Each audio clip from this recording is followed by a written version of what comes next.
खबर जमशेदपुर से है, जहां बागबेड़ा में महिला के साथ छेड़खानी और बेरहमी से मारपीट मामले में बड़ी कार्रवाई की गई। वीडियो वायरल होने के बाद पुलिस ने संज्ञान लिया है। मुख्य आरोपी कन्हैया रजक को पुलिस ने गिरफ्तार किया है और पूरे बस्ती में हथकड़ी पहनाकर पैदल घुमाया। आरोपी कन्हैया रजक पहले भी हत्या के मामले में जेल जा चुके हैं। तो जमशेदपुर से इस वक्त की बड़ी खबर सामने आ रही है, जहां महिला से छेड़खानी और मारपीट मामले में पुलिस ने बड़ा एक्शन लिया है। मुख्य आरोपी को गिरफ्तार किया है और बाकी की तलाश फिलहाल जारी है। शराबी कन्हैया पर धमकी देने का आरोप भी लगा है। आरोपी को हथकड़ी पहनाकर पूरे इलाके में घुमाया गया। ये सीधी तस्वीर देखिए, जब महिला के साथ बर्बरता की जा रही थी शराबी कन्हैया की ये तस्वीर मैं आपको दिखा रही। 6 मार्च की तस्वीर है और देखिए किस तरीके से महिला के साथ मारपीट की घटना को अंजाम दिया गया, महिला से दुर्व्यवहार किया गया। तो इस पर पुलिस ने अब ये बड़ा एक्शन लिया है, जहां शराबी कन्हैया को हथकड़ी पहनाकर पूरे इलाके में घुमाया गया है। ये देखिए आपकी टीवी स्क्रीन पर 2 तस्वीरें चल रही होंगी। एक तरफ जहां महिला के साथ बर्बरता की जा रही है, उसे बेरहमी से पीटा जा रहा है, तो वहीं दूसरी तरफ पुलिस ने एक्शन लेते हुए आरोपी को पकड़ लिया है।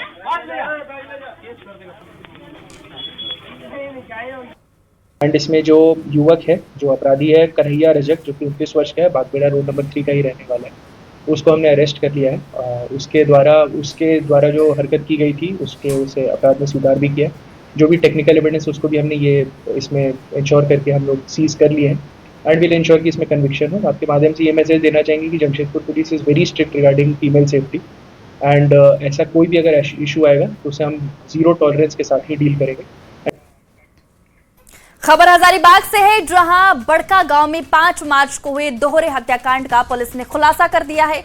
मुख्य आरोपी समेत 7 लोगों को गिरफ्तार किया गया है। आरोपी के पास से हथियार, मोबाइल और गाड़ी बरामद हुआ है। दरअसल 5 मार्च एक कार ने डीजे पर नाच रहे लोगों को टक्कर मार दी, जिससे 2 युवकों की मौके पर ही मौत हो गई, जबकि 6 लोग गंभीर रूप से घायल हो गए। पुलिस जांच में सामने आया कि ईंट भट्टा व्यवसाय को लेकर विकास कुमार का विनोद साहू और उसके साथियों से पुराना विवाद चल रहा था। 4 मार्च को भी दोनों पक्षों के बीच कहासुनी हुई थी। इसके बाद 5 मार्च को विकास कुमार अपने साथियों के साथ कार से वहां पहुंचा और डीजे पर नाच रहे लोगों पर गाड़ी चढ़ा दी। इसके बाद आरोपियों ने लाठी, लोहे की रॉड और पाइप से मारपीट की, जिससे रोहित कुमार और प्रदीप कुमार की मौत हो गई। घटना यह है कि 5 के शाम को विकास के घर के थोड़ा आगे सामने में ही सेलिब्रेशन टाइप का हो रहा था। उसमें साउंड बॉक्स का यूज किया जा रहा था और गाना बजाना कर रहे थे।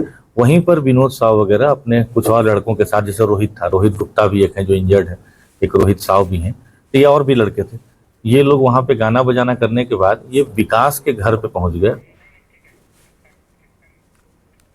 जमशेदपुर से लेकर रामगढ़ तक आग का तांडव देखने को मिला। पहली तस्वीर जमशेदपुर के साक्षी थाना क्षेत्र की है, जहां मॉडर्न स्कूल के पास में पार्किंग में खड़ी गाड़ियों में आग लग गई। आग की चपेट में आने से 6 गाड़ियां जलकर खाक हो गई। सूचना मिलते ही मौके पर पहुंची दमकल की गाड़ी ने आग पर काबू पाया। टाटा स्टील कंपनी परिसर में काम करने वाले मजदूरों की गाड़ियां थीं।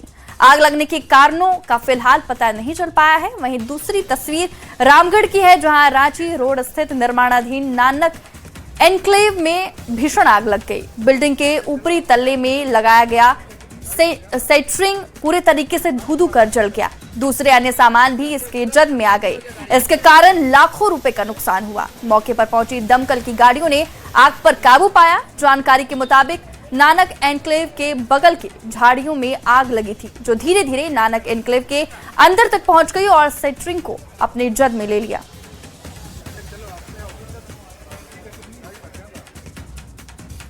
रूसी तेल किसका खेल? बात करते हैं अमेरिका के उस ऐलान की, जिसको लेकर सियासी पारा हाई हो गया है।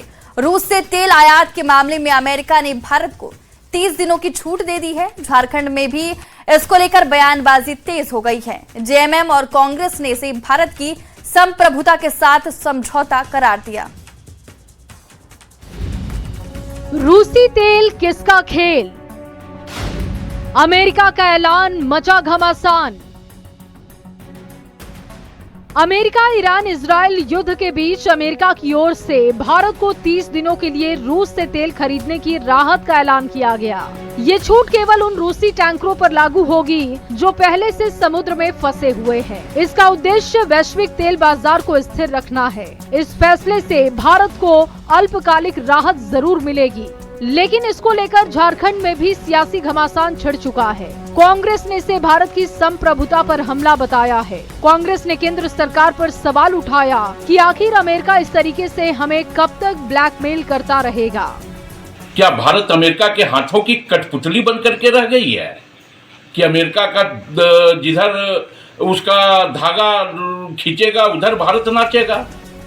वहीं जेएमएम ने कहा कि विश्व गुरु का कोई मान नहीं रहा, अमेरिका के सामने नतमस्तक हो गया है। वहीं बीजेपी ने इस पर बयान देते हुए कहा कि अगर राष्ट्रहित की बात होगी तो तेल जिससे खरीदना होगा उसी से खरीदा जाएगा। सबसे बड़ा लोकतांत्रिक देश, हमें गर्व है अपने देश पर, और आज हम पिछलग्गू बन गए अमेरिका के। डोनाल्ड ट्रंप जो बोलेगा वही हम करेंगे। हमें कहां से क्या खरीदना है वो डोनाल्ड ट्रंप तय करेगा।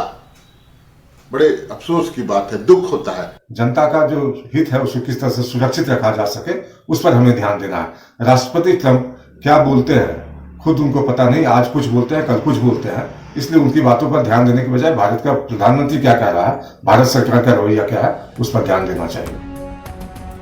बता दें कि अमेरिका ने रूस से तेल खरीदने पर भारत पर अतिरिक्त 25% का टैरिफ लगा दिया था। इससे भारत पर कुल अमेरिकी टैरिफ 50% हो गया था। फरवरी 2026 को अमेरिका के राष्ट्रपति डोनाल्ड ट्रंप ने कहा था कि भारत ने रूसी तेल खरीद बंद करने का वादा किया है और इसीलिए उसके साथ ट्रेड डील की जा रही है और उस पर लगा 50% टैरिफ घटाकर 18% किया जा रहा है। अगर भारत ने रूस से तेल आयात कम नहीं किया तो टैरिफ 18% से बढ़ाकर फिर से 25% कर दिया जाएगा। उनका उद्देश्य यूक्रेन के खिलाफ युद्ध लड़ रहे रूस पर दबाव बढ़ाना था। ये राहत भारत को तात्कालिक ऊर्जा राहत देती है, लेकिन झारखंड जैसे राज्यों में इसका असर केवल अल्पकालिक होगा। जेएमएम कांग्रेस इसे जनता के बीच राजनीतिक मुद्दा बना रही है और अगर छूट खत्म होने के बाद कीमतें बढ़ी तो केंद्र सरकार पर दबाव और बढ़ेगा। अब सवाल ये है कि क्या भारत इस राहत का इस्तेमाल करके दीर्घकालिक ऊर्जा रणनीति बना पाएगा या ये केवल 30 दिन की राहत बनकर रह जाएगी। न्यूज़ 18 के लिए रांची से निरंजन सिंह की रिपोर्ट। अब बात सोशल मीडिया के खुमार की। सोशल मीडिया पर वायरल होने की चाहत बच्चों में इस कदर हो गई है कि बच्चे वायरल होने के लिए अपनी जान तक जोखिम में डाल रहे हैं और खतरनाक स्टंटबाजी कर रहे हैं, जिसे देखकर वहां मौजूद लोगों की सांसें थम जा रही है। क्या है पूरा मामला, देखिए हमारे इस रिपोर्ट में।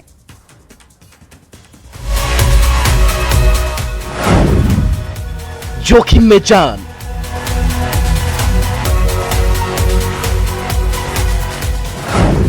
खतरे का अलार्म,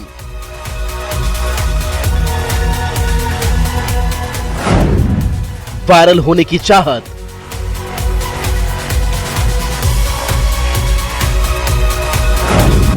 मौत को दे रहे दावत।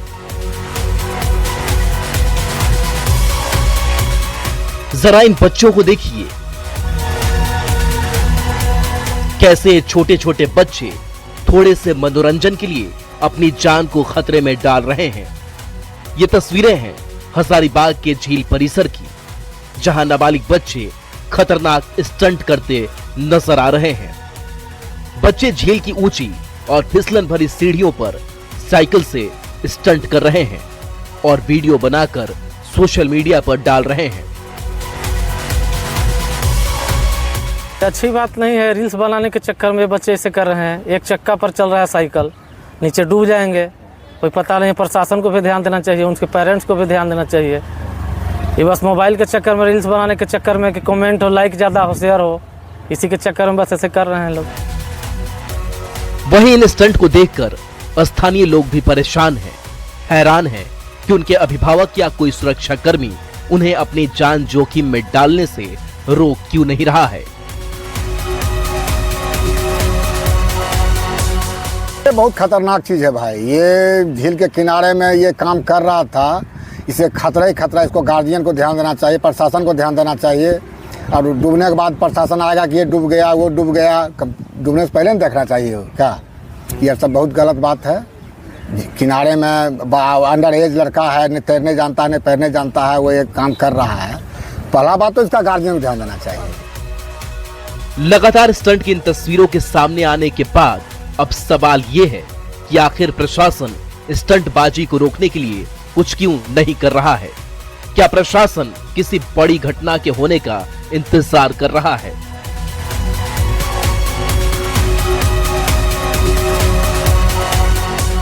जो बच्चे हैं वो इसी झील परिसर में जो है आपको शाम सुबह या दिन में कभी भी नजर आ जाएंगे। वो बच्चे जो है बिल्कुल असुरक्षित तरीके से साइकिल से स्टंट करते हैं और इसके पीछे की खास की वजह जो है वो रील्स बनाकर सोशल मीडिया पर जो है अपलोड करते हैं। यानी लाइक और कमेंट्स के चक्कर में जो बच्चे हैं वो जान को जोखिम में डाल रहे हैं। दरअसल ना ही उनके अभिभावक जो है इसे देख रहे हैं और ना ही जो है इस पर जिला प्रशासन संज्ञान ले रही है। स्थानीय लोग जो यहाँ पर घूमने आते हैं वो बताते हैं कि देखकर जो है वो रूह कांप जाता है, क्योंकि बच्चे जो है वो जान को जोखिम में डालकर इसी झील के सीढ़ियां पर एक्सटेंड करते हैं। कहीं ना कहीं जान को जोखिम में जो बच्चे डाल रहे हैं इस पर कब तक लगाम लग पाता है। सुशांत सोनी, न्यूज़ 18, हजारीबाग।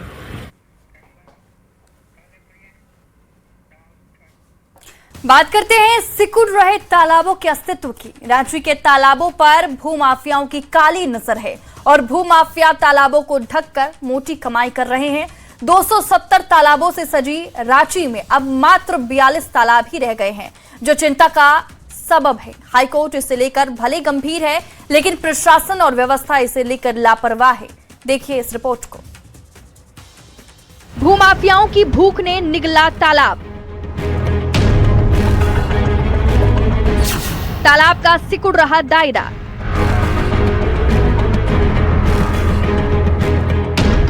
तालाबों के अतिक्रमण हटाने और उन्हें सुरक्षित करने को लेकर झारखंड हाईकोर्ट लगातार दिशा निर्देश और फटकार लगा रहा है, लेकिन पुलिस प्रशासन और राजनेताओं की मिलीभगत से तालाबों का कब्जा किया जा रहा है।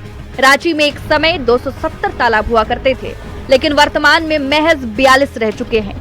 वहीं कई जलाशयों का आकार अतिक्रमण के कारण छोटा हो गया है।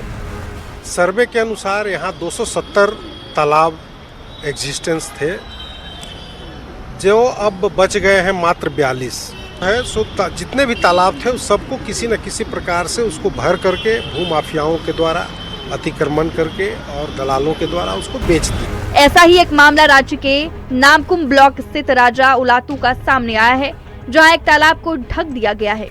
हालांकि जमीन रेती है, लेकिन जल संसाधन विभाग ने इस तालाब का निर्माण कराया गया था, जिसका लाभ पूरे इलाके के लोग उठाते थे। हम तो आवाज़ उठाने तो मुखिया का पास भी गए थे, थाना भी गए थे, फिर विधायक पास भी गए थे, कोई नहीं सुना। वो गए थे तो बोला कि ठीक है हम लोग बैठ के आपको बताएंगे, न कि अभी तक कोई सुनवाई नहीं हुआ। हम लोग मुखिया बता दें कि रांची पठारी क्षेत्र है और यहाँ भूगर्भ जल को रिचार्ज करने के लिए तालाब एक महत्वपूर्ण साधन है, लेकिन जैसे जैसे जमीन की कीमतों में इजाफा होता गया, वैसे वैसे तालाबों के कब्जे का खेल शुरू हुआ।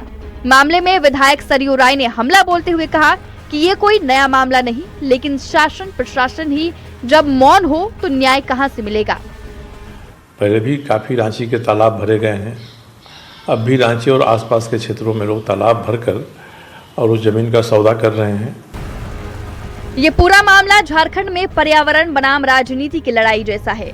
अदालत लगातार दबाव बना रही है, लेकिन प्रशासनिक और राजनीतिक मिलीभगत से तालाब बचाने की कोशिशें कमजोर पड़ रही है।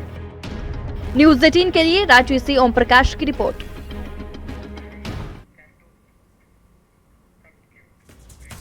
चाईबासा के सोनवा क्षेत्र के रामचंद्र पोस्ट के पास पिकअप पलटने से एक सड़क दुर्घटना हुआ है। आपको बता दें, जिसमें एक मजदूर की मौत हो गई है।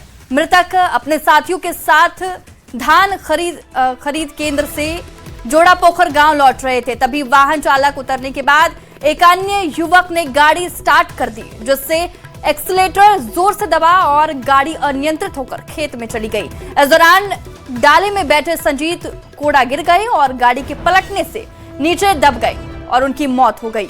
वहीं पुलिस ने मामले की जांच शुरू कर दी है। तो इस वक्त की बड़ी खबर चाईबासा से सामने आ रही है, जहां खेत में अनियंत्रित पिकअप वाहन पलट गया है।